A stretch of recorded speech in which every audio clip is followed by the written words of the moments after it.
यहाँ पर स्टार्ट करते हैं। जो विजन है इसका टेस्ट नंबर 10 चल रहा था, ठीक है। जो टेस्ट नंबर 10 था इसका पार्ट 1 ऑलरेडी मैं करा चुका हूँ, पार्ट सेकंड यहाँ से देख लेते हैं, ठीक है। तो 53 क्वेश्चन तक मैंने यहाँ पर करा दिया था आपको, राइट। तो 54 नंबर क्वेश्चन से यहाँ पे पार्ट 2 में स्टार्ट करते हैं। तो देखते हैं यहाँ पर क्या क्वेश्चन रहेंगे। यहाँ से 54 नंबर क्वेश्चन है, निम्नलिखित कथनों पर विचार करना है, ठीक है। पहला स्टेटमेंट बोल रहे हैं, राज्य लोक सेवा आयोग के क्षेत्राधिकार में वृद्धि के लिए राज्य विधानसभा और जो विधान आपका परिषद है उसको समान शक्तियाँ प्राप्त हैं, राइट। पहला स्टेटमेंट आपसे ये बोल रहे हैं। दूसरा क्या है, पहला आपका यहाँ से करेक्ट होगा, क्योंकि जो विधानसभा है उसकी समानता क्या है, निम्नलिखित मामले जैसे कि आपके विधान परिषद की शक्तियों के लिए एक विधानसभा के बराबर माना जा सकता है, जैसे कि आपका साधारण विधेयक को पुनः स्थापित करना या पारित करना, ठीक है, राज्यपाल द्वारा अध्यादेश को स्वीकृति दी, तो ये सब क्या है, इसके समान अधिकार है। तो पहला यहाँ से करेक्ट हो जाएगा। दूसरा, जब किसी साधारण विधेयक को जिसे राज्य विधान परिषद में पेश किया गया हो और विधानसभा में भेजा गया हो, विधानसभा द्वारा अस्वीकृत कर दिया जाता है, तो विधेयक को पुनर्विचार के लिए परिषद में भेजा जाता है। तो सेकंड स्टेटमेंट यहाँ से क्या होगा, सेकंड आपका गलत हो, क्योंकि जब विधान परिषद में पेश होने वाले किसी विधेयक को विधानसभा में भेजा जाता है और यदि विधेयक को विधानसभा स्वीकृत कर देता है तो वह क्या है, विधेयक समाप्त हो जाता है, इसलिए सेकंड हमारा गलत हो जाएगा। थर्ड है, संवैधानिक संशोधन विधेयक के अनुसमर्थन में राज्य विधान परिषद का कोई प्रभावी अधिकार नहीं होता है। जो तीसरा स्टेटमेंट आपका यहाँ से सही बोला है, राइट, क्योंकि बोला है कि संविधान जो आपका संशोधन विधेयक है उसमें विधान परिषद के प्रभावी जो कुछ रूप है वो यहाँ से नहीं कर सकती, इस मामले में विधानसभा ही अभिभावी रहती है, ठीक है। तो आपका जो थर्ड स्टेटमेंट वो भी आपका करेक्ट होगा। ओनली 1 और 3 करेक्ट है, ठीक है, 1 और 3 करेक्ट है, तो आपका 2 स्टेटमेंट यहाँ से करेक्ट हो जाएंगे। तो बी यहाँ से आंसर हो जाएगा 54 का, ठीक है। 55 नंबर क्वेश्चन देखते हैं। 55 है, निम्नलिखित कथनों पर विचार करना है, राइट। सरकारी विधेयक को एक मंत्री द्वारा पेश किया जाता है, जबकि गैर सरकारी विधेयक को मंत्री के अलावा संसद के किसी सदस्य द्वारा यहाँ पर पेश किया जा सकता है, ठीक है। पहला स्टेटमेंट आपका यहाँ पर ये है, तो पहला स्टेटमेंट यहाँ से आपका करेक्ट हो जाएगा, ठीक है। दूसरा क्या है, क्योंकि जो सरकारी विधेयक होते हैं जिसे संसद में मंत्री पेश कर सकते हैं और गैर सरकारी को संसद में किसी सदस्य द्वारा पेश किया जा सकता है। दूसरा क्या है, सरकारी विधेयकों को पेश करने के लिए 7 दिनों की जो नोटिस है उसकी आवश्यकता होती है, जबकि गैर सरकारी विधेयक को पेश करने के लिए कम से कम 15 दिनों की नोटिस की आवश्यकता होती है, जबकि ऐसा नहीं है, ठीक है। सेकंड यहाँ से आपका गलत होगा, क्योंकि इसे सदन में पेश करने के लिए 7 दिनों की नोटिस होती है, ठीक है, किसको, सरकारी विधेयक को, राइट। और जो गैर सरकारी इसे पेश करने के लिए 1 माह की नोटिस होती है, ठीक है, ना कि 15 दिनों की, ठीक है। तो ये गलत हो जाएगा। ओनली 1 यहाँ से करेक्ट आंसर हो जाएगा 55 का, ठीक है। 56 नंबर देखते हैं। 56 क्वेश्चन है, चिकित्सा विज्ञान से संबंधित जो प्रोटॉन बीम थेरेपी है उसके संदर्भ में निम्नलिखित कथनों पर विचार करने की कौन सा में से सही है, ठीक है। तो जो करेक्ट आंसर हमारा होगा 56 का, ये हमारा हो जाएगा। देखो, प्रोटॉन थेरेपी एक प्रकार की ऐसी विकिरण थेरेपी जिसमें एक्सरे के बजाय प्रोटॉन का उपयोग किया जाता है, ठीक है। इस थेरेपी में विकिरण की मदद से कैंसर के कुछ जो प्रकार है उसका इलाज किया जाता है, जिससे व्यक्ति को दर्द नहीं होता है, ठीक है। समान तौर पर विकिरण थेरेपी अन्य प्रकार की तुलना में प्रोटॉन थेरेपी के साइड इफेक्ट कम होते हैं, ठीक है। ऐसा इसलिए क्योंकि इसमें विकिरण को बड़ी सटीकता से और जो ट्यूमर लक्षित किया सकता है इसे, ठीक है, जिससे शरीर के कुछ ऊतक हैं उसको क्षति पहुंचती है। तो क्या ये देखो, आपको ऐसे ही पूछ सकता है कि जो प्रोटॉन थेरेपी है ये इसकी अपेक्षा कम लाभदायक है या फिर कम, इसमें बोल देगा प्रोटॉन थेरेपी में ज़्यादा साइड इफेक्ट है, ठीक है ना। तो आपको याद रखना है कि क्या यहाँ पर बोला है, बल्कि ऐसा नहीं है। तो ओनली आपका आंसर हो जाएगा 56 का डी। 57 नंबर देखते हैं। 57 है, अनुवांशिकी के संदर्भ में निम्नलिखित अनुवांशिक के संदर्भ में काइमेरा है। काइमेरा क्या है, अनुवांशिकी के संदर्भ में काइमेरा क्या है, ठीक है। ये आपका है एक ऐसा जीव है जिसकी कोशिकाएं 2 या 2 से अधिक युग्मजों से प्राप्त होती हैं। तो यहाँ से बी इसका करेक्ट आंसर हो जाएगा, क्योंकि क्या न्यूज़ में था ये, ठीक है। अभी क्या है, हाल में जो शोधकर्ता उन्होंने जो जंतु प्रजनन की एक ऐसी विधि खोजी है जो पहले विज्ञान के लिए अज्ञात थी। इसमें बताया गया कि चींटी एक प्रजाति जीव विज्ञान की जो नियम है उसका उल्लंघन कर रही है, ठीक है। तो इस प्रकार क्या है, काइमेरा एक ऐसा जीव है जिसकी कोशिकाएं 2 या 2 से अधिक जो युग्मज है उससे प्राप्त होती है, ठीक है। यहाँ से आंसर हो जाएगा। 58 नंबर देखते हैं। निम्नलिखित कथन पर विचार करना है। कथन 1 दिया है और कथन 2 दिया है, ठीक है। कथन 1 बोल रहा है इसमें, और अनुच्छेद 19 द्वारा प्रदत्त 6 मूल अधिकारों को युद्ध अथवा बाह्य आक्रमण के आधार पर घोषित आपातकाल ही निलंबित कर सकता है, न कि सशस्त्र विद्रोह के आधार पर घोषित आपातकाल में, ठीक, राइट। तो पहला स्टेटमेंट यहाँ से क्या हो जाएगा आपका, फर्स्ट स्टेटमेंट आपका यहाँ से करेक्ट हो जाएगा, क्योंकि बात ये सही बोल रहा है, ठीक है। दूसरा बात क्या है, भारतीय संविधान से अनुच्छेद 359 और अनुच्छेद 19 द्वारा प्रदत्त मूल अधिकारों में निलंबन से संबंधित हैं। तो सेकंड स्टेटमेंट आपका गलत है, क्योंकि अनुच्छेद 358 और अनुच्छेद 19 द्वारा प्रदत्त मूल अधिकारों के निलंबन से संबंधित, जबकि अनुच्छेद 359 अन्य मूल अधिकारों के निलंबन और 20-21 को छोड़कर। तो यहाँ से सेकंड गलत हो जाएगा आपका, राइट। ओनली वन यहाँ से करेक्ट है, तो वन करेक्ट है तो आपका आंसर सी आएगा। कथन एक सही है किंतु दो कथन गलत है। 59 नंबर क्वेश्चन है, संघीय कार्यपालिका के संदर्भ में निम्नलिखित कथनों पर विचार करना है। देखते हैं इसमें। पहला, मंत्रिमंडल सचिव भारत में सिविल सेवाओं का भी प्रमुख होता है, ठीक है। पहला स्टेटमेंट आपका ये है, ठीक है। पहला स्टेटमेंट आपका करेक्ट है क्योंकि सिविल जो भारत सचिव सिविल सेवाओं की प्रमुख भी होते हैं, पहले आपका यहाँ से करेक्ट हो जाएगा, ठीक है। मंत्रिमंडल जो होती है इसमें सचिव सिविल की, ये सिविल सेवा से प्रमुख होता है, तो आपका ये पहला स्टेटमेंट करेक्ट हो जाएगा, ठीक है। दूसरा, मंत्रिमंडल सचिवालय सीधे प्रधानमंत्री के अधीन कार्य करते हैं, राइट। तो क्या है, ये भी करेक्ट है क्योंकि जो आपका कार्य आवंटन अधिनियम नियम था 1961 उसके तहत बताया भी गया था, ठीक है। तो ये भी स्टेटमेंट आपका करेक्ट है, दोनों स्टेटमेंट आपके करेक्ट हैं। तो आपका आंसर पूछा क्या नहीं कौन सा है, तो अगर पूछता सही कौन सा है, ठीक, तो सी होता। यहाँ पूछा नहीं है तो आपका आंसर हो जाएगा यहाँ पर डी, ठीक है, कि दोनों स्टेटमेंट आपके करेक्ट है, इनकरेक्ट यहाँ पर कोई नहीं है। यहाँ से 60 नंबर क्वेश्चन है, अंटार्कटिक समुद्री जीव संपदा संरक्षण आयोग के संदर्भ में निम्नलिखित कथनों पर विचार करना है, ठीक है। पहला है, वैश्विक पर्यावरण सुविधा आयोग की प्रमुख वित्तीय शाखा के रूप में क्या है, कार्य करता है, राइट। तो देखो जो आपका ये है अंटार्कटिक जो समुद्री जीव संपदा आयोग है, ये इसकी स्थापना जो था अंतर्राष्ट्रीय कार्य समूह बैठक की मेजबानी कोच्चि द्वारा की गई थी, ठीक है। इस वहीं पर क्या है, स्थापना का जो सम्मेलन था वो हुआ था, ठीक है, 1982 में, ठीक है, 1982 में। इसका उद्देश्य जो आपके अंटार्कटिक जो समुद्री जीवन है उनका संरक्षण का स्थापित करना, ठीक है। तो इसका उद्देश्य ये था। जो पहला बोला है कि इसके द्वारा ये सुविधा आयोग का प्रमुख वित्तीय शाखा के रूप में कार्य करता है, तो यहाँ से ये आपका स्टेटमेंट गलत होगा, ठीक है। गलत क्या होगा इसको दिखा देते हैं आपको। जो यहाँ पे पहला स्टेटमेंट बोल रहा है, इसके लिए देखो क्या है, CCAMLR, इसको शॉर्ट फॉर्म में बोलेंगे, शॉर्ट फॉर्म में इसका ही रहेगा, ठीक है। इसकी जो प्रमुख वित्तीय शाखा है इसके रूप में वैश्विक जो पर्यावरण सुविधा है उसके रूप में कार्य करने की कोई व्यवस्था यहाँ पर नहीं की गई है। बोला कि इसके रूप में कार्य करता है, ऐसा कुछ नहीं है, ठीक है। दूसरा क्या, भारत इस आयोग का सदस्य नहीं है, ये गलत है। भारत इस आयोग का सदस्य है, तो ये भी गलत हो जाएगा। तो दोनों स्टेटमेंट इसके गलत हो जाएंगे, ठीक है। 61 देखते हैं, अंतरिक्ष यात्राओं के संदर्भ में JUICE, ठीक है, JUICE जो मिशन है उसके संदर्भ में निम्नलिखित कथनों पर विचार करना है, ठीक है। पहला स्टेटमेंट है यहाँ से देखो, क्योंकि भी हाल ही में क्या है, जो आपका यूरोपियन स्पेस एजेंसी है उसने जूस जुपिटर, ठीक है, जूस जो है आपका जुपिटर IC मून्स एक्सप्लोर को यूरोप के जो स्पेस पोर्ट है फ्रेंच गुयाना उससे एरियन 5 रॉकेट के जरिए लॉन्च किया, ठीक है। ये क्या बृहस्पति और उसके जो चंद्रमा तक यात्रा यहाँ पर करेगा और इससे अपने जीवन जो यात्रा है उसमें 8 वर्ष का लंबा समय लगाएगा, ठीक है। तो इस वजह से क्या न्यूज़ में था, तो इसको आपको बता दिया मैंने। इसके बाद यहाँ से डिस्कस कर लेते हैं इसको। इसका उद्देश्य मंगल और उसके 2 चंद्रमाओं के जो फोबोस और डिमोस का अध्ययन करना, ठीक है। तो क्या होगा, क्या मैंने आपको ये बताया कि जिसका अध्ययन करेगा, तो क्या हो जाएगा, ये गलत हो जाएगा, ठीक है। ये क्योंकि इसकी क्या किसका अध्ययन करेगा, ये आपका करेगा जो मैंने आपको बताया कि बृहस्पति और जो है चंद्रमा उसके बीच यात्रा करेगा, तो आपका ये गलत हो जाएगा, ठीक है।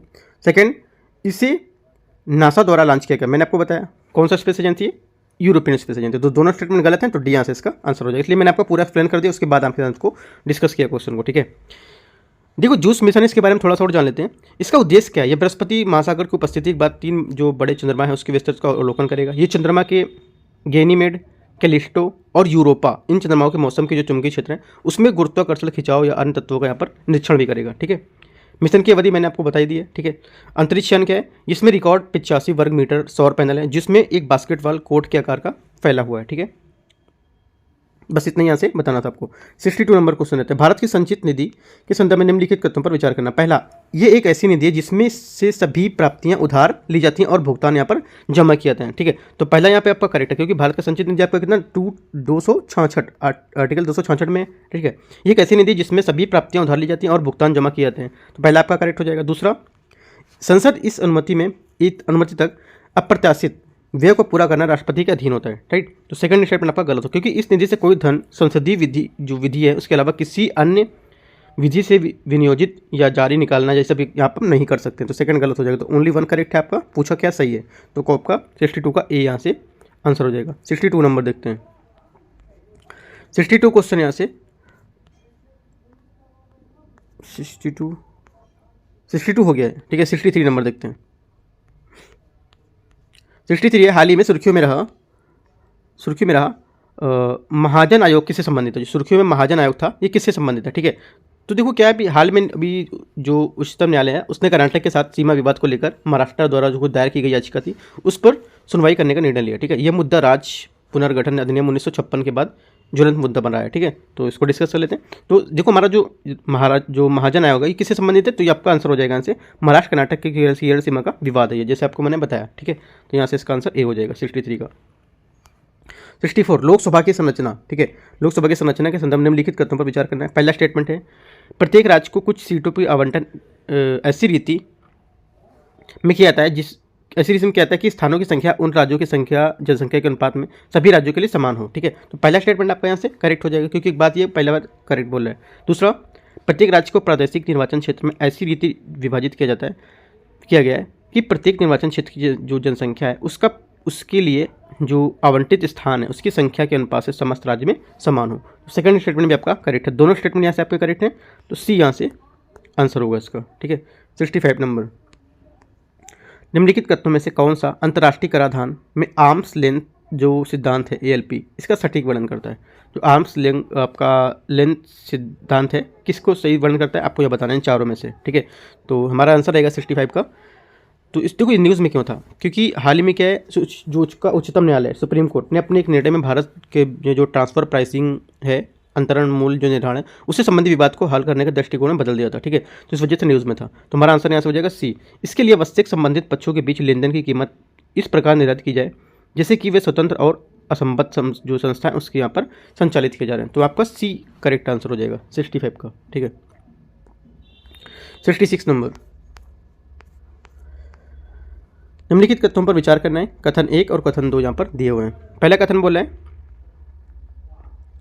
इसमें फर्स्ट में बोलता है विश्व के किसी भी भाग में निवास करने वाले भारतीयों के संदर्भ में संसद के पास संघ सूची में किसी भी विषय के संबंध में कानून बनाने की विशेष शक्ति प्राप्त है तथा राज्य सूची संवर्धित सूची दोनों के साथ क्या है संबंध साधा सकती है, ठीक है। तो पहला स्टेटमेंट आपका ये पूछ रहा है, तो पहला स्टेटमेंट क्या है आपका गलत है, क्योंकि ये क्या है, ये इस प्रकार क्या संसद द्वारा बनाए गए कानून विश्व के किसी भी हिस्से में निवास करने वाले भारतीय नागरिकों और उनकी संपत्ति पर लागू होते हैं, ठीक है। तो पहला यहाँ पर क्या हो जाएगा, गलत हो जाएगा, राइट।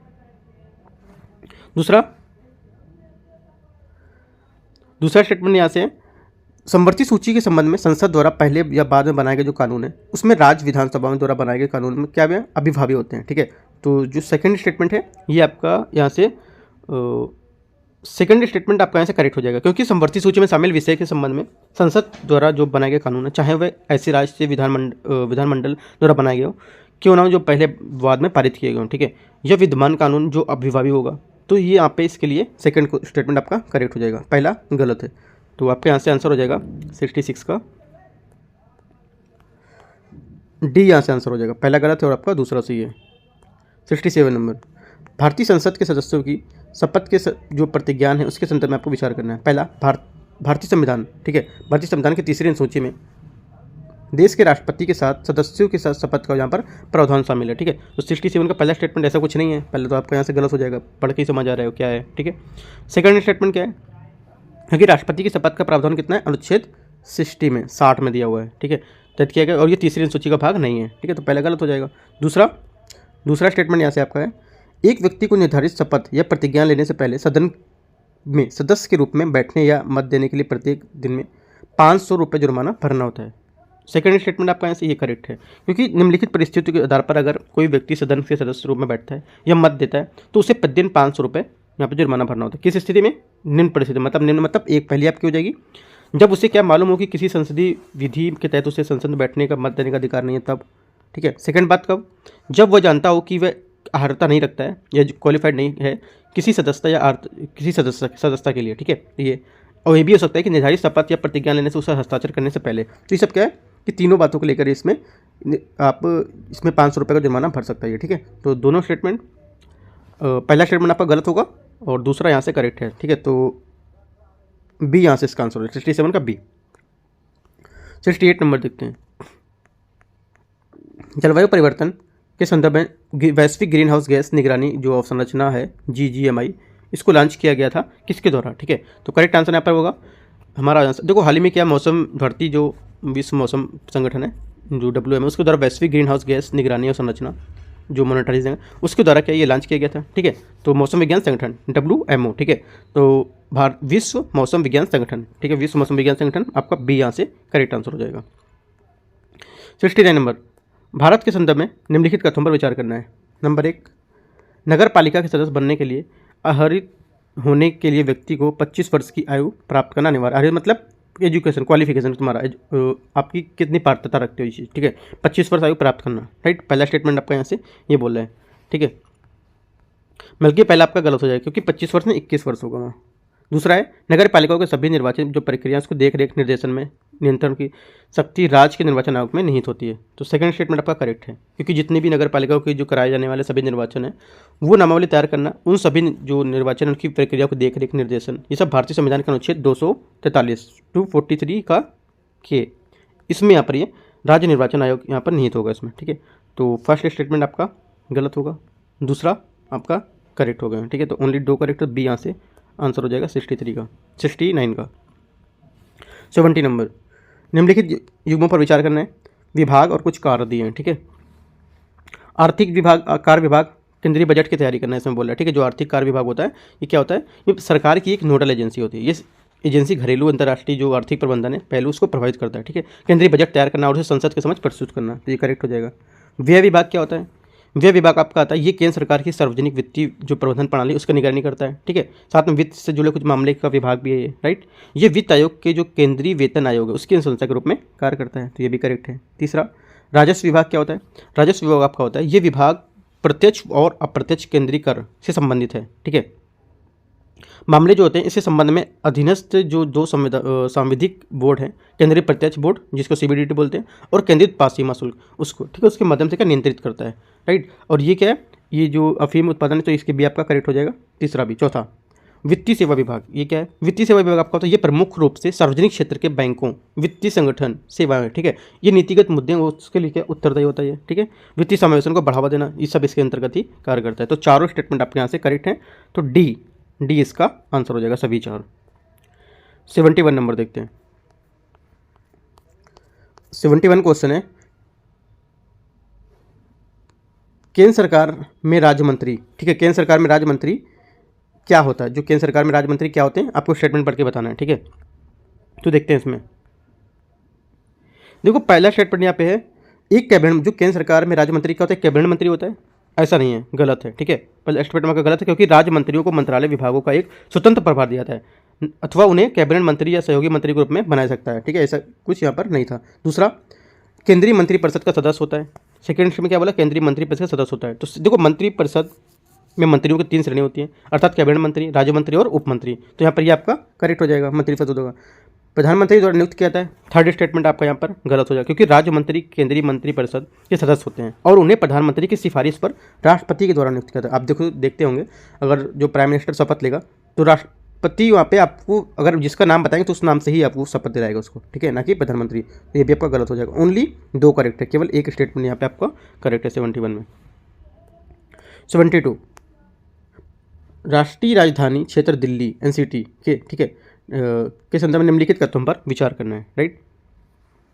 अनुच्छेद 239 AA, ठीक है, के द्वारा एस बालकृष्णन समिति के अनुशंसा पर दिल्ली को विशेष राज्य का दर्जा यहाँ पर प्रदान किया गया है। ठीक है, तो पहला स्टेटमेंट आपका करेक्ट है, सही बात बोल रही है। ठीक है, दूसरा, संसद राष्ट्रीय राजधानी क्षेत्र दिल्ली के लिए राज्य सूची के विषयों के संदर्भ में कानून नहीं बना सकती है। तो सेकंड स्टेटमेंट क्या होगा, सेकंड स्टेटमेंट यहाँ से आपका गलत होगा क्योंकि अनुच्छेद 239 AA, ठीक है, जो लिखा है यहाँ पर 239 AA, इसका 3, ठीक है, इसका जो 3 बात नंबर है उसमें बताया गया कि सूक्ष्मता का अवलोकन करते हुए न्यायालय में कहा है कि संसद को राष्ट्रीय राजधानी क्षेत्र दिल्ली के लिए राज्य सूची और संवर्ती सूची के विषयों के संबंध में कानून बनाने की शक्ति है। ठीक है, तो यहाँ पर आपका ये गलत हो जाएगा, नहीं बना सकती इसलिए गलत लिखा है, वो बना सकती है 239 AA और 3 नंबर। ठीक है, तो आपको दोनों स्टेटमेंट और दोनों अनुच्छेद भी याद रखने की क्या ये बताते हैं। ठीक है, अपना A4 पेपर में लिख सकते हो 239 AA क्या बोलता है और 239 AA का 3 क्या बोलता है, न्यूज़ में थे। ठीक है, तो हमारा जो 72 का आंसर रहेगा,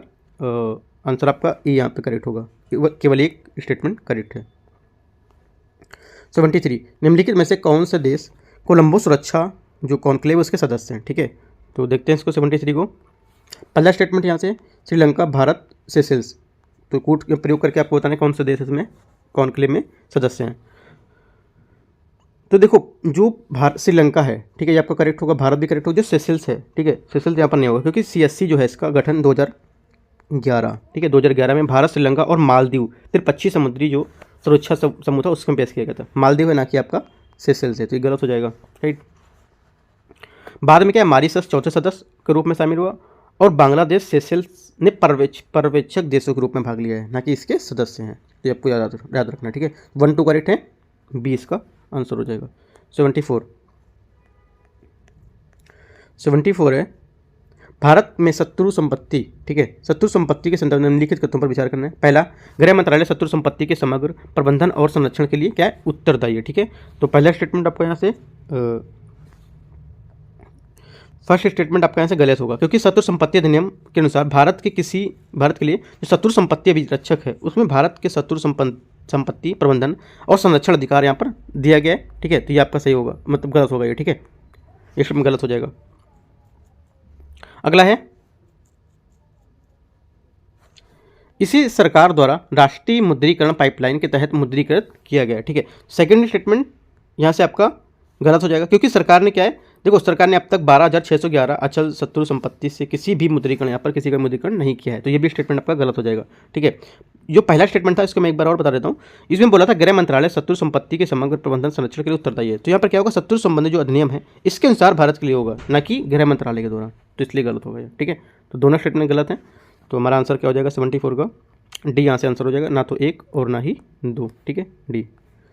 75, हाल ही इसमें सुर्खियों में रहे दोहा प्रोग्राम ऑफ एक्शन का उद्देश्य क्या है, ठीक है। तो इसका उद्देश्य जो हमारा रहेगा 75 का, संयुक्त राष्ट्र द्वारा अधिदेशित सतत विकास लक्ष्यों को, जो आपका सस्टेनेबल डेवलपमेंट गोल है, उसके लक्ष्य को प्राप्त करना और अल्प विकसित देशों की सहायता करना। यहाँ से ए इसका करेक्ट आंसर हो जाएगा, ठीक है। देखो ये दोहा जो प्रोग्राम है ऑफ एक्शन, ये एक 10 वर्षीय योजना है, ठीक है। इस योजना में समयावधि है कितनी, 2022 से 2031, ठीक है। इसकी समयावधि 2022 से 2031 है, राइट। इसका उद्देश्य है कि विश्व में 46 सबसे जो कमज़ोर देश हैं संयुक्त राष्ट्र के विकास सतत के हिसाब से उनको क्या है, ट्रैक पर लाना सस्टेनेबल डेवलपमेंट गोल की सहायता से, ठीक है। तो ये यहाँ से इसका करेक्ट आंसर हो जाएगा। 76 नंबर देखते हैं। भारतीय संविधान के अनुच्छेद 360 के तहत वित्तीय आपातकाल के संदर्भ में निम्नलिखित कथनों पर विचार करना है। पहला स्टेटमेंट यहाँ से, वित्तीय आपातकाल की घोषणा को इसके जारी होने के माह के भीतर संसद के दोनों सदनों को द्वारा अनुमोदित किया जाना चाहिए, ठीक है। पहला स्टेटमेंट आपका ये बोल रहा है, जबकि गलत है, क्योंकि वित्तीय आपातकाल की घोषणा इसको जारी होने के 2 मंथ बाद, ठीक है, 2 माह बाद संसद जो भीतर संसद है उसके दोनों सदनों में अनुमोदित किया जाना चाहिए, तो आपका गलत हो जाएगा। दूसरा, यहाँ पे 1 माह नहीं होगा, 2 माह होगा, ठीक है। वित्तीय आपातकाल को एक बार यदि संसद के दोनों सदनों में अनुमोदित हो जाए तो ये निश्चित काल के लिए तब तक प्रभावी रहेगा जब तक इसे वापस न लिया जाए। तो सेकंड स्टेटमेंट यहाँ से आपका करेक्ट है, सेकंड बात एकदम सही बोल रहा है। तीसरी बात क्या बोलता है, राष्ट्रपति उच्चतम न्यायालय और उच्च न्यायालयों के न्यायाधीशों को छोड़कर संघ की सेवा में लगे किसी भी वर्ग के व्यक्तियों को वेतन और भत्ते में कटौती के निर्देश जारी कर सकता है, एकदम करेक्ट है। हाँ, कुछ बातें करेक्ट हैं, ये पूरा स्टेटमेंट आपका करेक्ट नहीं है, इसकी कुछ बातें करेक्ट है, जैसे कि वित्तीय आपातकाल के दौरान राष्ट्रपति संघ की जो सेवा में लगे जो या फिर किसी व्यक्ति हैं, ठीक है, उसमें उच्चतम न्यायालय और उच्च न्यायालय के न्यायाधीश का वेतन भत्ते में कटौती के निर्देश जारी कर सकता है। तो हमारा तीसरा स्टेटमेंट क्या है आपका, पूछ रहे कितने सही हैं, ठीक है। तो ये स्टेटमेंट आपका गलत स्टेटमेंट होगा, लेकिन क्यों गलत होगा इसको देख लेता हूँ थोड़ा मैं। राष्ट्रपति के लिए देखो यहाँ पे लिखा है इसको छोड़कर, वही मैंने सोचा कि इसमें जो है ये बात जो बोल रहा है वो करेक्ट थी, ठीक है, ये करेक्ट थी, लेकिन जो बात इसने बोला है कि इसको उच्च न्यायालय और न्यायाधीश को छोड़कर, इनको छोड़ना नहीं है, इनको इनके साथ भी आपको जो रहेगा वो उनका भी यहाँ पर जो राष्ट्रपति चाहेगा उनको कटौती कर सकता है, ठीक है। तो ये चीज़ आपको याद रखनी है, ठीक है। तो आपका आंसर जो होगा ओनली 1 करेक्ट होगा, क्योंकि कितने स्टेटमेंट करेक्ट है, सिर्फ आपका सेकंड स्टेटमेंट यहाँ से करेक्ट है, ठीक है। तो ये जो मैं थोड़ा सा मिस्टेक हो गया तो ये बात आपको याद रखना है, ठीक है। अगला है 77 नंबर क्वेश्चन, निम्नलिखित में से किस अनुच्छेद में उल्लेख किया गया है कि मंत्रियों की नियुक्ति प्रधानमंत्री की सलाह पर राष्ट्रपति द्वारा की जाएगी, ठीक है। तो करेक्ट आंसर 77 का आपको हो जाएगा सी, आर्टिकल 75, ठीक है। अनुच्छेद 75 है जो, उसके अनुसार प्रधानमंत्री की नियुक्ति राष्ट्रपति करेगा और अन्य मंत्रियों की नियुक्ति राष्ट्रपति प्रधानमंत्री की सलाह पर होगी, ठीक है। 78 नंबर, प्रधानमंत्री के आर्थिक सलाहकार जो परिषद उसके बारे में आपको विचार करना है, इसकी अध्यक्षता कैबिनेट सचिव द्वारा की जाती है, ठीक है। तो आपका यहाँ पर क्या है, पहला स्टेटमेंट गलत हो जाएगा, ठीक है। क्यों, क्योंकि इसकी अध्यक्षता कैबिनेट सचिव द्वारा नहीं की जाती है, गलत हो जाएगा, ठीक है। अगला है, ये किसी भी आर्थिक मुद्दे को स्वतः संज्ञान लेकर विश्लेषण कर सकती है और प्रधानमंत्री को सलाह भी दे सकती है, राइट। तो सेकंड स्टेटमेंट आपका यहाँ से करेक्ट है, क्योंकि जो ये परिषद है इन मुद्दों पर या तो स्वतः संज्ञान लेकर और या प्रधानमंत्री के किसी कहने पर सरकार या प्रधानमंत्री को सलाह दे सकते हैं। इसमें प्रधानमंत्री द्वारा समय समय पर संदर्भित करने का जो कार्य है उस पर ध्यान देना शामिल होता है। सेकंड स्टेटमेंट आपका करेक्ट होगा, यह प्रधानमंत्री कार्यालय से संबद्ध है, ठीक है। तीसरा स्टेटमेंट आपका गलत होगा। ठीक है, क्योंकि प्रधानमंत्री आर्थिक सलाहकार परिषद एक स्वतंत्र निकाय, इसका कार्य भारत या विशेष रूप से प्रधानमंत्री उनके मामले हैं उसके संबंधित मुद्दों पर सलाह देना।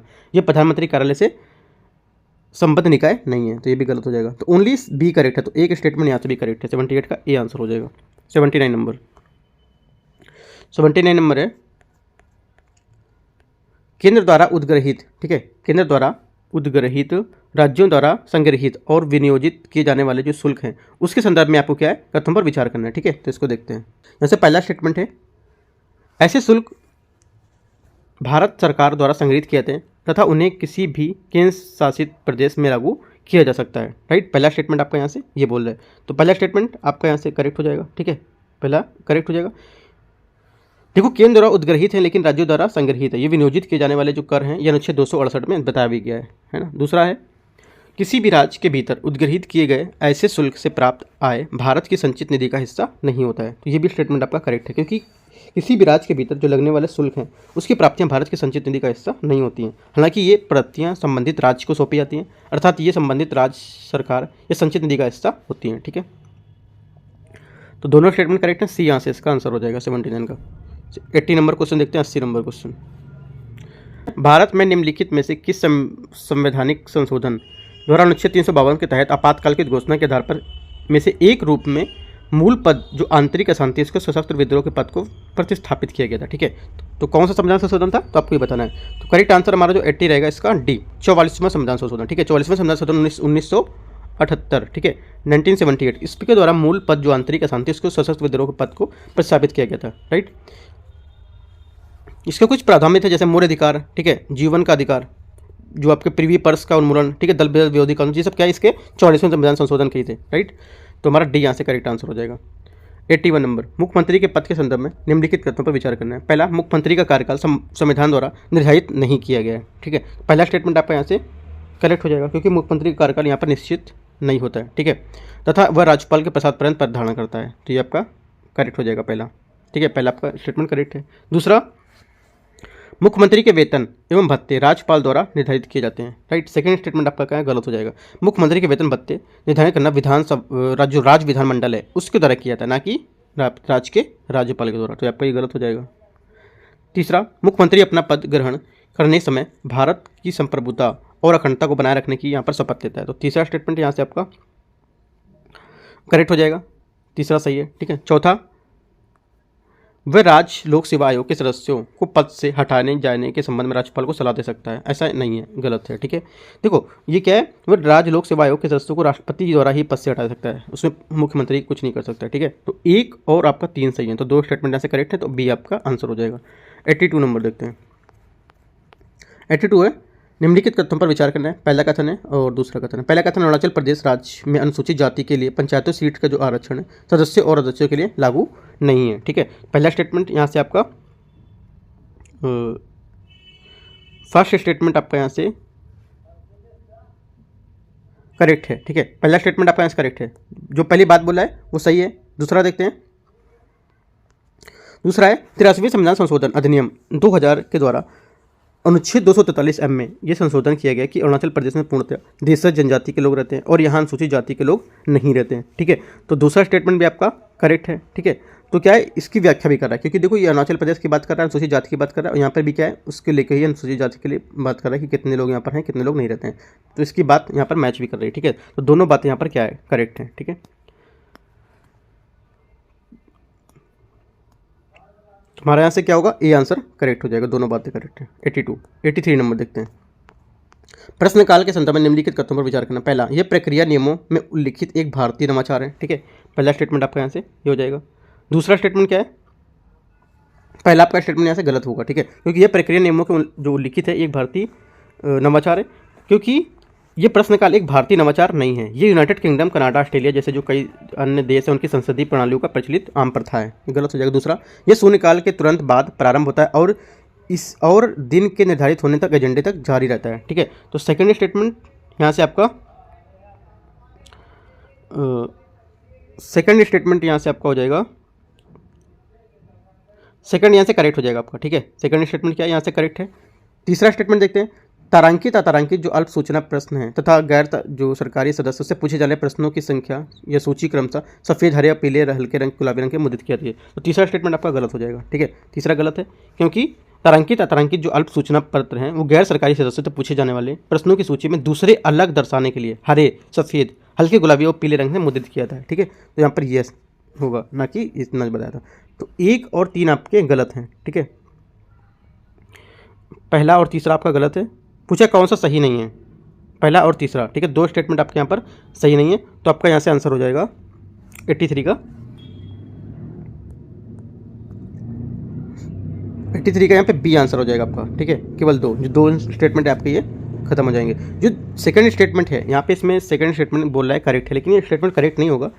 मुझे थोड़ा सा ये स्टेटमेंट डाउट है, क्योंकि ये भी स्टेटमेंट आपका सेकंड वाला ये गलत दिया हुआ है, क्योंकि बोला ये शून्यकाल तुरंत बाद प्रारंभ होता है और 30 दिन के एजेंडे तक जारी रहता है। ये स्टेटमेंट आपका गलत होगा। ठीक है, क्योंकि जो संसद का पहला घंटा होता है ये प्रश्नकाल के अंदर ही सोचा जाता है। इस दौरान क्या प्रश्न पूछने और समानता जो मंत्री उस उत्तर देते हैं। ठीक है,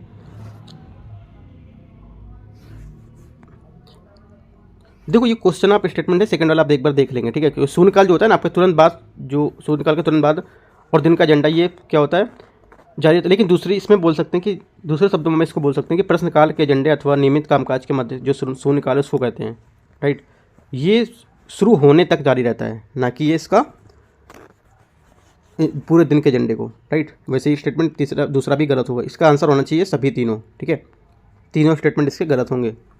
आप एक बार इसको स्टेटमेंट को सेकंड वाले को देख लेंगे। राइट, पहला गलत है, दूसरा भी गलत है और तीसरा भी गलत होगा, क्योंकि यहाँ पे थोड़ा सा मिस्टेक दिया हुआ है आंसर में, तो तीसरा भी गलत होगा। आप यहाँ से जो मैं आंसर बोल रहा हूँ सीधे से तीनों मारिए। ठीक है, तीनों गलत हैं, क्योंकि ये भी आंसर गलत है। 83 84 नंबर देखते हैं। कुछ कुछ देखो क्वेश्चन उसमें मिसप्रिंट हो जाता है, बताते सही हैं, जो एक्सप्लेनेशन करते हैं वो सही करते हैं, लेकिन जो छपना प्रिंट करते हैं उसमें मिस्टेक हो जाता है। ठीक है, तो तीनों स्टेटमेंट वहाँ गलत होंगे आपके।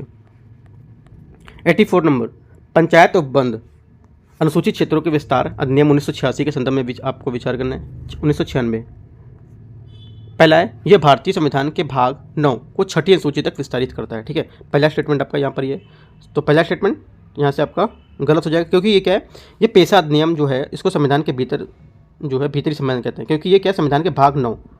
ठीक है, संविधान के भाग 9 के कुछ संशोधन और कुछ अपवाद के रूप में ये 10 राज्य और 5वीं अनुसूची क्षेत्र को विस्तारित करता है। ठीक है, ये 9वीं नहीं होगा। ठीक है, अगला है, पंचायतों से संबंधित जो राज्य के सभी कानून है वहाँ के प्रथागत कानून, सामाजिक और धार्मिक प्रथाओं तथा सामुदायिक जो संसाधन है उसकी परंपरागत जो प्रबंधन है उसकी परिपाटियों के अनुरूप होंगे।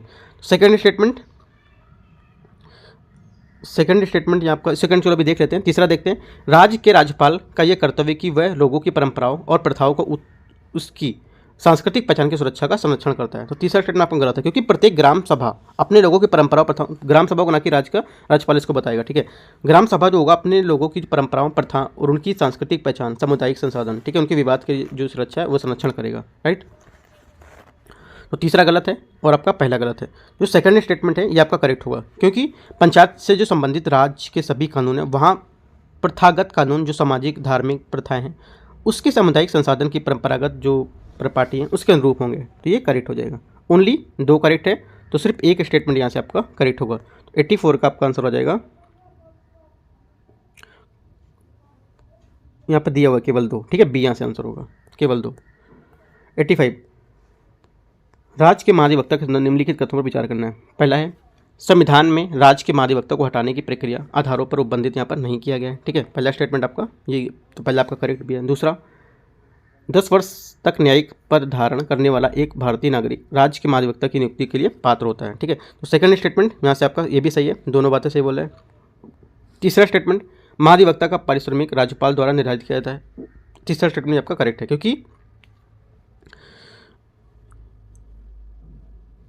देखो जो उप मुख्यमंत्री है उसके पास कोई विशिष्ट शक्ति नहीं होती है, इसके पास भी अन्य कैबिनेट मंत्रियों के सामान्य वित्तीय शक्ति होती है। यहाँ की जो अपने विभाग पोर्टफोलियो को आवंटित करने, ठीक है, और उसमें कोई जो इसमें राज्यपाल द्वारा, देखो महाधिवक्ता क्या पारिश्रमिक जो है उसमें संविधान द्वारा निर्धारित नहीं किया गया, लेकिन वह उतना ही पारिश्रमिक है जितना राज्यपाल द्वारा निर्धारित किया गया। ठीक है, तो आपका तीनों स्टेटमेंट यहाँ से करेक्ट हो जाएगा 85 का। तो 85 का आंसर आपका होगा सी। 85 का सी आंसर होगा। तीनों स्टेटमेंट आपके यहाँ से करेक्ट हैं। ठीक है, सी। अगला देखते हैं 86 नंबर क्वेश्चन। 86 से किसी राज्य में उप मुख्यमंत्री के पद के संदर्भ में निम्नलिखित कथनों पर विचार करना है। ठीक है, पहला स्टेटमेंट है भारत के संविधान में इसका उल्लेख नहीं किया गया है। राइट, तो पहली बात आपकी क्या हो गया यहाँ से, करेक्ट है, भारत में संविधान में इसका कोई उल्लेख नहीं है। इसका रैंक राज्य कैबिनेट मंत्री के समकक्ष होता है। ये उन सभी लाभों को प्राप्त करता है जिसके लिए कैबिनेट मंत्री हकदार होता है। सेकंड स्टेटमेंट भी आपका करेक्ट होगा। तीसरा, उप मुख्यमंत्री को आवंटित बजट से कोई भी व्यय करने के लिए मुख्यमंत्री से चुनौती, मतलब मुख्यमंत्री से क्या अनुमति लेनी होती है। तो सेकंड जो थर्ड स्टेटमेंट वो भी आपका करेक्ट है। तीनों स्टेटमेंट एकदम सही है उप मुख्यमंत्री के बारे में। तो यहाँ से आपका आंसर हो जाएगा 86 का सी, सभी तीनों। ठीक है, अगला है 87, धन विधेयक के संदर्भ में निम्नलिखित कथनों पर विचार करना है। ठीक है, देखते हैं इसको 87 को। इसमें केवल भारत की संचित निधि पर भारित किसी व्यय की घोषणा या इस प्रकार की किसी व्यय की राशि में वृद्धि करने से संबंधित प्रावधान इसमें शामिल हैं। ठीक है, तो पहला स्टेटमेंट आपका यहाँ से ये बोला है जो आपके धन विधेयक अनुच्छेद 110 में। ठीक है, तो पहला स्टेटमेंट आपका करेक्ट है। दूसरा, किसी विधेयक को केवल इस कारण से धन विधेयक नहीं माना जाएगा कि इसमें जुर्माने या अन्य धनी शास्तियों की अधिरोहण का प्रावधान शामिल है। तो सेकंड जो स्टेटमेंट है वो आपका करेक्ट है, ये भी सही है। तीसरा, राष्ट्रपति किसी धन विधेयक को पुनर्विचार के लिए सदनों को वापस नहीं कर सकता है। तीसरा स्टेटमेंट यहाँ से आपका करेक्ट है। ठीक है, क्योंकि अंततः जब कोई धन विधेयक राष्ट्रपति के समक्ष प्रस्तुत किया जाता है तो वह तो विधेयक पर अपनी सहमति दे सकता है या विधेयक पर अपनी सहमति रोक सकता है, लेकिन वह विधेयक को सदन में पुनर्विचार के लिए वापस नहीं कर सकता। ये भी स्टेटमेंट आपका करेक्ट है। तो तीनों बातें एकदम सही है। तो 87 का हमारा आंसर क्या हो जाएगा, 87 का हमारा आंसर होगा सभी तीन। ठीक है, अगला देखते हैं 88 नंबर क्वेश्चन। 88 नंबर क्वेश्चन देखते हैं। भारत सरकार के कार्य संचालन के संदर्भ में निम्नलिखित कथनों पर विचार करना है। ठीक है, पहला स्टेटमेंट है यहाँ से संघ की सभी कार्यकारी जो आदेश हैं राष्ट्रपति के नाम पर दिए जाते हैं। ठीक है, तो पहला स्टेटमेंट यहाँ से आपका करेक्ट हो जाएगा। दूसरा, मंत्रिमंडल सचिवालय को आवंटित भारत सरकार का कार्य प्रधानमंत्री को आवंटित माना जाएगा। सेकंड स्टेटमेंट भी आपका करेक्ट है। तो दोनों स्टेटमेंट यहाँ से आपके करेक्ट हैं। एकदम फैक्चुअल पॉइंट बोले जो इसकी भारत सरकार के कार्य संचालन के जो बात बता रहे हैं। ठीक है, उसमें तो सी यहाँ से इसका आंसर हो जाएगा। पूछे कौन सा सही है, तो सी। 89 नंबर, हाल ही में शब्दावली कैंडिडा, ठीक है, कैंडिडा और इस सुर्खियों में देखा गया था, ये क्या है। ठीक है, सुर्खियों में देखा गया था, ये है क्या। ठीक है, ये आपका हो जाएगा एक कवक। ठीक है, हाल ही संदर्भ में क्या है, एक दवा प्रतिरोधी जो संभावित रूप से घातक कवक अभी ये था न्यूज़ में, उसमें वर्तमान में अमेरिका जो स्वास्थ्य सुविधा है उसके माध्यम से तेज़ी से फैल रहा था। ये कवक एक प्रकार का यीस्ट या खमीर जिसे बोलते हैं, इसे कैंडिडा ऑरिस या यासी ऑरिस के नाम से जानते हैं। ठीक है, ये कमज़ोर प्रतिरक्षा प्रणाली वाले लोगों में गंभीर बीमारी उत्पन्न कर सकता है। इससे संक्रमित रोगियों की संख्या में निरंतर क्या है, वृद्धि हो रही है। तो बी इसका आंसर हो जाएगा। 90 नंबर, निम्नलिखित कथनों पर विचार करना है। पहला, समय पूर्व विघटन के पश्चात पुनर्गठित नगर पालिका 5 वर्ष की पूर्ण अवधि तक कार्य न करके केवल बची हुई अवधि के लिए ही कार्य करेगी। ठीक है, पहला स्टेटमेंट आपका ये बता रहा है और पहला स्टेटमेंट यहाँ से आपका करेक्ट हो जाएगा। पहली बात एकदम सही बोला। दूसरा क्या है, नगर पालिका का विघटन करने से पहले उससे सुनवाई का उचित अवसर दिया जाएगा, ये भी बात आपकी सही है। ठीक है, तो नगर पालिका के बारे में दोनों बातें यहाँ पे आपको करेक्ट हैं। तो यहाँ से क्या होगा, सी इसका आंसर हो जाएगा 90 का। 91 है, भारतीय संसद में दल बदल के संदर्भ में निम्नलिखित कथनों पर विचार करना है। ठीक है, पहला स्टेटमेंट है यहाँ से किसी सदन का नाम निर्देशित सदस्य उस सदन की सदस्यता के लिए अयोग्य हो जाएगा यदि वह सदन अपनी सदस्यता ग्रहण करने की तारीख से 6 माह के बाद किसी भी राजनीतिक दल की सदस्यता ग्रहण कर लेता है। ठीक है, तो पहला स्टेटमेंट यहाँ से आपका सही बता रहा है। ठीक है, पहली बात एकदम करेक्ट है। दूसरा क्या है, आई.आर. होलोहन, ठीक है, आई.आर. होलोहन में उच्चतम न्यायालय ने स्पष्ट किया कि दल बदल संबंध में पीठासीन अधिकारियों का निर्णय समय जो न्यायिक समीक्षा है उसके अधीन होगा। राइट, तो कौन सा स्टेटमेंट आपसे बोल रहा है, सही होगा इनमें से। ठीक है, तो जो पहला स्टेटमेंट है ये आपका यहाँ से करेक्ट होगा। सेकंड स्टेटमेंट यहाँ पे आपका गलत हो जाएगा। ठीक है, सेकंड गलत हो जाएगा क्योंकि हो तो जो होलोहन मामला है 1993 में उच्चतम न्यायालय ने इस प्रावधान को आधार पर असंवैधानिक घोषित कर दिया था, तो ये आपका गलत हो जाएगा। ओनली वन करेक्ट है, तो आपका आंसर 91 का ए हो जाएगा। 92, 7वीं सूची के संदर्भ में निम्नलिखित कथनों पर विचार करना है। शिक्षा, नापतोल, वन विभाग, विवाह, उत्तराधिकार, इनमें से कितने समवर्ती सूची के अंतर्गत शामिल हैं। ठीक है, कितने समवर्ती सूची के अंदर शामिल आपको ये बताना है। तो यहाँ पर सभी पाँच दिए गए ये आपके समवर्ती सूची के अंदर शामिल है। शिक्षा, नापतोल, वन अधिकार, विवाह और उत्तराधिकार। ठीक है, तो डी यहाँ से इसका आंसर हो जाएगा। ठीक है। देखो समवर्ती सूची में क्या है संबंध में, संसद और राज्य विधानमंडल क्या है, इन दोनों में कानून बना सकते हैं, ठीक है, ये दोनों कानून बना सकते हैं। इसमें वर्तमान में 52 विषय शामिल हैं, मूलतः 47 विषय थे पहले, ठीक है, अब क्या 52 हो गया। आपराधिक कानून प्रक्रिया, सिविल प्रक्रिया, विवाह, ठीक है, उत्तराधिकार, राइट, और शिक्षा, वन, नाप तोल, सब इसमें 42वें संविधान संशोधन 1976 में क्या 5 विषय को जोड़ा गया था, जो ये आपको मैंने बताया, ठीक है। अगला देखते हैं, 92 हो गया, 93 नंबर देखते हैं। 93 है भारतीय संविधान के अनुच्छेद 356, ठीक है, 356 के तहत उद्घोषित राष्ट्रपति शासन के संदर्भ निम्नलिखित तथ्यों पर विचार करना। राष्ट्रपति शासन के प्रवर्तन हेतु राष्ट्रपति द्वारा की गई उद्घोषणा न्यायिक समीक्षा के अधीन होती है, ठीक है। तो पहला स्टेटमेंट यहाँ से आपका करेक्ट हो जाएगा। दूसरा क्या है, राष्ट्रपति शासन वापस लेने की जो राष्ट्रपति की घोषणा है उसके संसदीय अनुमोदन की आवश्यकता नहीं होती है, यह भी स्टेटमेंट करेक्ट है, संसदीय अनुमोदन की यहाँ पर कोई आवश्यकता नहीं होगी। तीसरा क्या है, सर्वप्रथम राष्ट्रपति शासन 1959 में केरल में लगाया गया था, यह स्टेटमेंट आपका गलत हो जाएगा, ठीक है। देखो आपका जो थर्ड स्टेटमेंट है, सर्वप्रथम क्या था, पेप्सू राज्य में किया गया था 31 जुलाई 1959 को, अनुच्छेद 356 का उपयोग पहली बार 1954 में, ठीक है, 1954 में किया गया था। इसका उपयोग पटियाला और पूर्वी पंजाब के जो राज्य संघ पेप्सू हैं उसमें किया गया था, ठीक है। तो आपका यहाँ से आंसर 1959 नहीं होगा, 1954 हो गया, तो ये गलत हो जाएगा। तो 1 और 2 करेक्ट हैं, तो 2 स्टेटमेंट यहाँ से करेक्ट होंगे, 20 का आंसर हो जाएगा। 94 नंबर, जिला योजना समिति, ठीक है, जिला योजना समिति के संदर्भ निम्नलिखित कथन विचार करना है। समिति के सभी सदस्य जिले में जिला स्तरीय पंचायत और नगर पालिकाओं के निर्वाचित सदस्य होते हैं, ठीक है। पहला स्टेटमेंट यहाँ से आपको जो रहेगा ये गलत हो जाएगा पहला, ठीक है। दूसरा स्टेटमेंट क्या है, यहाँ पे जो सभी सदस्य हैं वो सब नहीं होंगे, तो गलत हो जाएगा। दूसरा, ग्रामीण और शहरी आबादी का प्रतिनिधित्व समान अनुपात में होता है, जो ग्रामीण और शहरी आबादी है उनका प्रतिनिधित्व क्या होगा, समान अनुपात में होगा, तो ये भी स्टेटमेंट आपका गलत है, ठीक है। ये क्या है, ये जिले की जो ग्रामीण शहरी जनसंख्या उनके अनुपात में बराबर नहीं होना चाहिए, ठीक है, तो दोनों गलत हैं, तो आपका आंसर हो जाएगा डी।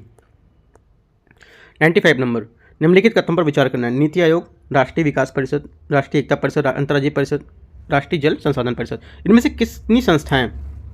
कितनी संस्थाएं प्रधानमंत्री के अध्यक्ष के रूप में कार्य करते हैं, ठीक है। तो करेक्ट आंसर आपका 95 हो जाएगा। 1 2 3 4 5 पाँचों स्टेटमेंट हैं जो प्रधानमंत्री अध्यक्ष के रूप में इनमें कार्य करते हैं, ठीक है।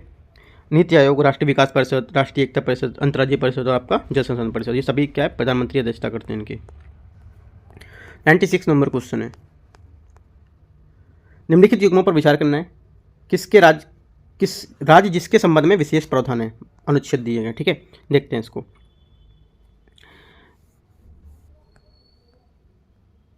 देखो 371 क्या है, यहाँ पर आपका दिया गया जो विशेष प्रावधान 371 का ए नागालैंड को, ना कि मणिपुर को, कट गया। 371 दिया गया असम को, ये आपका करेक्ट होगा। 371 सी आपको दिया गया मणिपुर को, क्या दिया है, मणिपुर को, तो ये आपका नागालैंड नहीं होगा, मणिपुर हो जाएगा। तो ओनली 2 करेक्ट है, असम, तो एक स्टेटमेंट करेक्ट हो, तो ये आंसर यहाँ पर आपका 96 का हो जाएगा, ठीक है। और भी देख सकते हैं, जैसे कि आपका सी तक दिया है। अब जैसे 371 डी होता है, तो 371 डी में क्या है, 371 डी में आंध्र प्रदेश है, 371 ई में क्या है, सिक्किम है, 371 एफ में क्या है, मिजोरम है, तो ये सब आप याद कर लेने हो, ठीक है। 97 नंबर देखते हैं, स्टैंड अप इंडिया योजना के संदर्भ निम्नलिखित कथनों पर विचार करना है। इसका उद्देश्य अनुसूचित जाति, अनुसूचित जनजाति, अन्य पिछड़े वर्गों के बीच उद्यमशीलता को क्या बढ़ावा देना, ठीक है। तो जो पहला स्टेटमेंट है यहाँ पर आपका गलत हो जाएगा, ठीक है। क्यों, इसका उद्देश्य SC ST जो महिलाएं हैं उसके बीच उद्यमशीलता को बढ़ावा देना, और इस योजना में OBC सम्मिलित नहीं किए गए हैं, राइट, तो ये गलत हो जाएगा। दूसरा, योजना के तहत ऋण केवल ग्रीन फील्ड जो परियोजना है उसके लिए उपलब्ध होंगे, ठीक है। तो दूसरा स्टेटमेंट यहाँ से आपका करेक्ट होगा, ठीक है। दूसरी बात यहाँ से क्या बोला है, दूसरी बात सही है। तीसरा बात क्या है, इसमें 1 लाख रुपए तक की जो कार्यशील पूंजी है उसके लिए ओवरड्राफ्ट की सुविधा दी गई है, तो तीसरा यहाँ से गलत हो जाएगा। क्यों, क्योंकि इसमें क्या ओवरड्राफ्ट जो कार्यशील पूंजी है उसके लिए 10 लाख रुपए की निकासी यहाँ पर कर सकते हैं, ना कि 1 लाख। तो ओनली 2 करेक्ट हैं, तो एक स्टेटमेंट यहाँ से करेक्ट है, ए आंसर आपका हो जाएगा। 98, भारतीय संघवाद के संदर्भ में प्रादेशिक बंधन का सिद्धांत मुख्य रूप से निम्नलिखित में से किससे संबंधित है, ठीक है। प्रादेशिक बंधन का जो सिद्धांत है मुख्य रूप से किसके लिए संबंधित है, इन चारों में से, राइट। तो करेक्ट आंसर होगा जो 98 का हमारा, राज्य जो विधानमंडल है, ठीक है, राज्य जो विधानमंडल है उनकी राज्य क्षेत्रातीत कानून बनाने के लिए शक्ति का दायरा निर्धारित करने से, तो यहाँ पर आपका सी करेक्ट आंसर हो जाएगा इसका, राइट। जो प्रादेशिक बंधन के सिद्धांत के अनुसार जब तक कि दूसरे पक्ष और राज्य के बीच में उचित संबंध ना हो, राज्य जो विधानमंडल है उसमें अधिनियमित कानून केवल राज्य के भीतर ही लागू कर सकता है, अन्यथा नहीं, ठीक है। तो हमारा सी इसका आंसर हो जाएगा 98 का। 99, यहाँ पर कथन 1 कथन 2 दिए हैं, इसको देखते हैं कथन 1 और कथन 2। जो यहाँ पर दिया है कथन 1 में छद्म विधायन, ठीक है, डॉक्ट्रिन जो आपका कोलेबर है, ठीक है, इसको बारे में दिया है। तो छद्म विधायन के सिद्धांत का उपयोग कानून की बनाने की क्षमता, योग्यता के प्रश्नों को निर्धारित करने के मामलों में किया गया है, राइट। पहला स्टेटमेंट आपका यहाँ से ये है, पहला स्टेटमेंट आपका करेक्ट भी होगा। दूसरा, ये निर्धारित करने का, जब ये निर्धारित करने का प्रश्न आता है कि क्या कोई विशेष कानून किसी विषय से संबंधित है, तो न्यायालय के मामले में सार और जो वास्तविक प्रवृत्ति है इसको देखता है। तो सेकंड स्टेटमेंट यहाँ से आपका सेकंड स्टेटमेंट आपका यहाँ से सेकंड स्टेटमेंट देखो, स्टेटमेंट तो आपका ये सेकंड जो बात बोला ये करेक्ट है, लेकिन इसकी व्याख्या कर रहा है या नहीं, तो इसको थोड़ा सा देख लेते हैं क्या है। सेकंड स्टेटमेंट आपका करेक्ट है, राइट। और जो इसका आंसर आएगा 99 का, ये थोड़ा सा क्वेश्चन टफ हो जाते हैं, ठीक है। आपको देखो क्वेश्चन, तो पहले तो क्वेश्चन पता करना सही है या नहीं है, उसके बाद सही है नहीं पता होगा, उसके बाद ये व्याख्या कर रहे हैं कि नहीं कर रहे हैं, ठीक है। तो देखो क्वेश्चन तो दोनों एकदम सही बोले, लेकिन जो बी नंबर है इसकी व्याख्या नहीं कर रहा है। क्यों?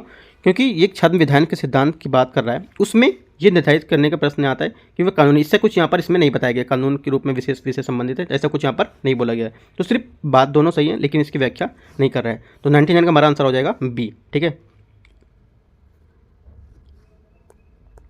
अगला है 100 नंबर क्वेश्चन।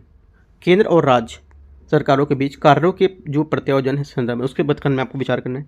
राज्य सरकार की सहमति से संसद, कार्यकारी और विधायी दोनों कार्य राज्य के जो प्रत्यायोजित कर हैं प्रत्यायोजित कर सकती है, ठीक है। तो 100 का आपका पहला स्टेटमेंट गलत हो जाएगा, ठीक है, पहला गलत होगा, क्योंकि केंद्र और राज्यों के बीच विधायी शक्ति कठोर विभाजन किया गया। इसके परिणाम स्वरूप केंद्र अपनी जो विधायी शक्ति है उसमें राज्यों को प्रत्यायोजित नहीं कर सकता है, ठीक है, ये बोला कर सकता है। किसी राज्य का राज्यपाल केंद्र सरकार की सहमति उसे राज्य के किसी भी कार्यकारी कार्य को सौंप सकता है। तो सेकंड स्टेटमेंट आपका यहाँ से सही है, क्योंकि इसके विपरीत देखो, किसी राज्य का राज्यपाल केंद्र सरकार की सहमति से उसे राज्य के किसी भी कार्यकारी कार्य को सौंप सकता है, ठीक है। और विधायी कार्यों को जो राज्य विधायिका है उसके द्वारा प्रत्यायोजित किया जा सकता है, राज्यपाल द्वारा नहीं। तो ये भी आपका स्टेटमेंट ये करेक्ट हो जाएगा, पहला गलत था। तो आंसर हमारा क्या होगा 100 का बी, केवल 2 स्टेटमेंट यहाँ पे आपका करेक्ट है, सही पूछा था, ठीक है। तो बी यहाँ से आंसर हो जाएगा।